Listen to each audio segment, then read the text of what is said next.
how close the current CDC case rate is to 100, and the fact that we won't receive another update from CDC for an entire week, and we are reporting a county case rate of 100, we are able to move forward with the changes in indoor masking policies starting tomorrow, as we shared with you last week. Next slide. Since the release earlier this week of updated masking guidance by the California Department of Public Health, we've received several questions about the impact of these changes on the masking policies for LA County. Last week, I shared how we recently had updated the county's COVID-19 response plan to consider the impact of reduced viral transmission. We updated this plan again yesterday after reviewing the new guidance from the California Department of Public Health.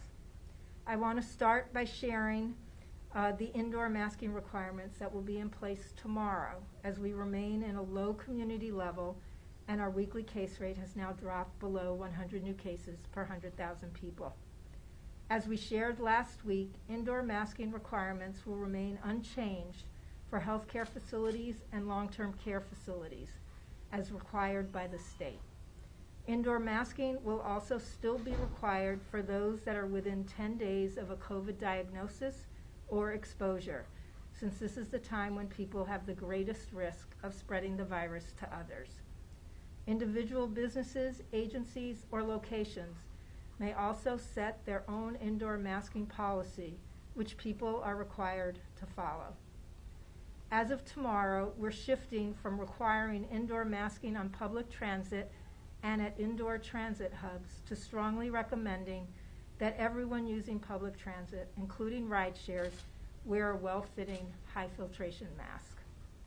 For people that have a higher risk of severe disease should they become infected, we still recommend greater caution. For people over 65, for those who are unvaccinated, for those with underlying medical conditions, and those who are immunocompromised or living in communities with high rates of poverty, we strongly recommend masking inside settings with higher risk. Higher risk settings include any of the 3 C's: closed spaces with poor airflow, crowded places with many people nearby, and close contact settings, especially where people are talking, breathing heavily, shouting, or chanting, and they're close together.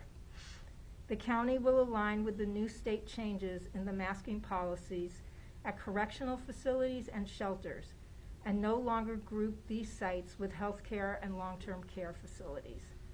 As of tomorrow, at correctional facilities and shelters that have not had a recent outbreak, given the lower case rate and our designation at low community level, indoor masking at these sites will be left to individual preference inside the non-clinical areas of these facilities.